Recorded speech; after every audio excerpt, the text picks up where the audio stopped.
Comment se fait-il que personne ne m'ait rien dit avant? Je veux dire, ma famille, mes voisins, mes amis, mon peuple. Personne ne sait. Personne ne nous le dit. C'est le secret le mieux gardé parmi le peuple juif.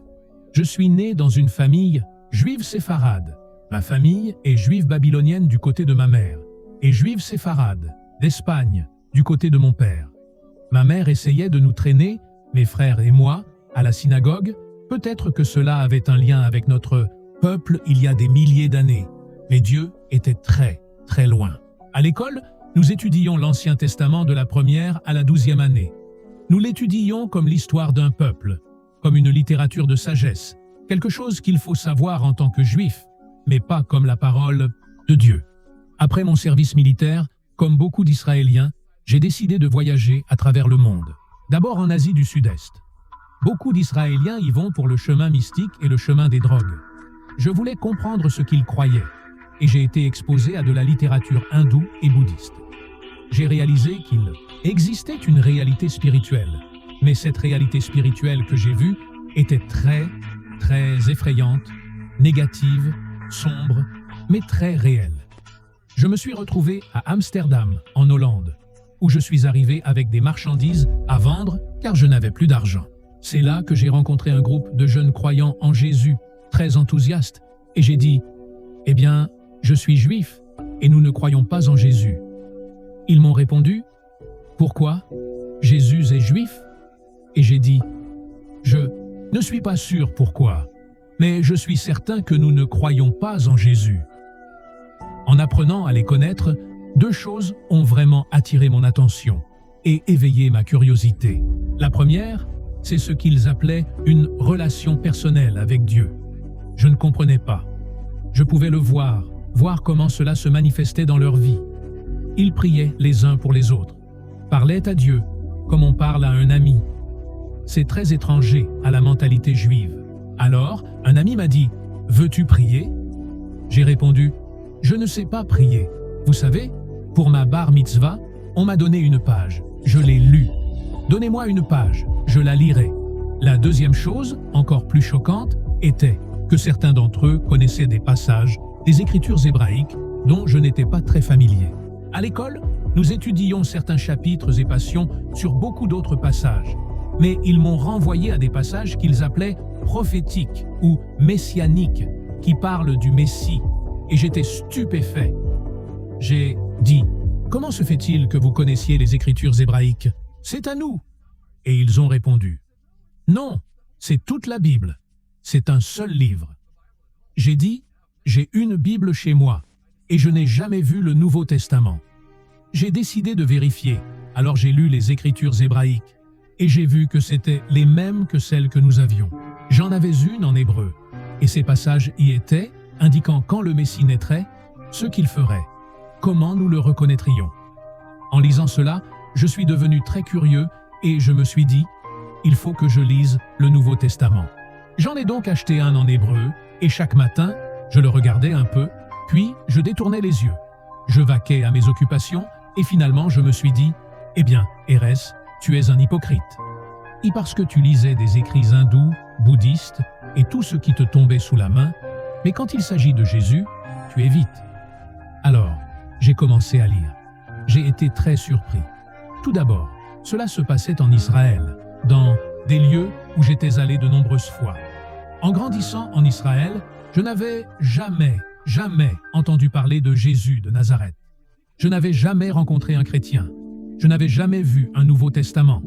Je n'avais absolument aucune idée de ce que cela signifiait. C'est particulièrement ridicule, car j'avais de la famille de première génération vivant sur les rives de la mer de Galilée.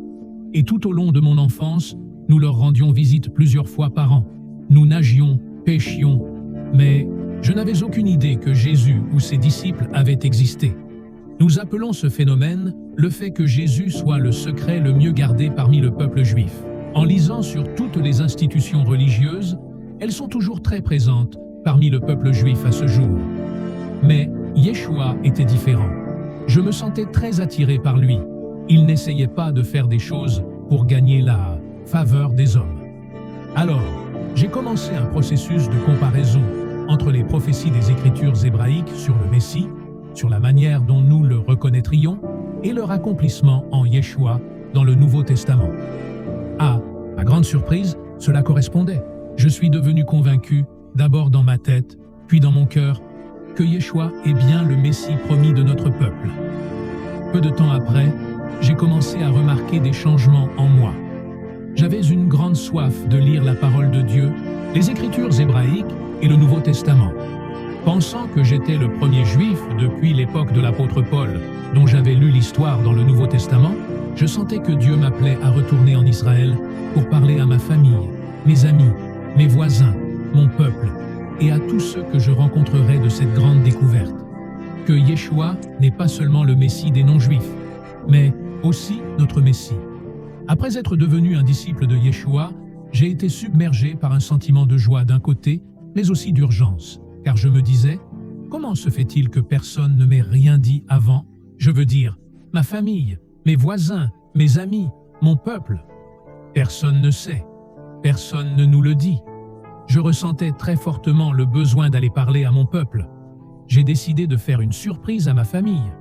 Mon père était là et je lui ai dit que je croyais en Yeshua, le Messie. Le consensus était que, d'une manière ou d'une autre, j'avais perdu la tête.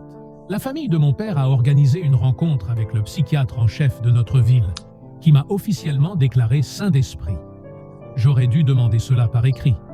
La famille de ma mère a organisé une rencontre avec le rabbin, et le rabbin a promis à ma mère qu'il me prouverait que Yeshua n'est pas le Messie. La veille de notre rencontre, le rabbin a appelé ma mère et a annulé le rendez-vous. À ma grande joie, j'ai découvert qu'il y avait d'autres croyants.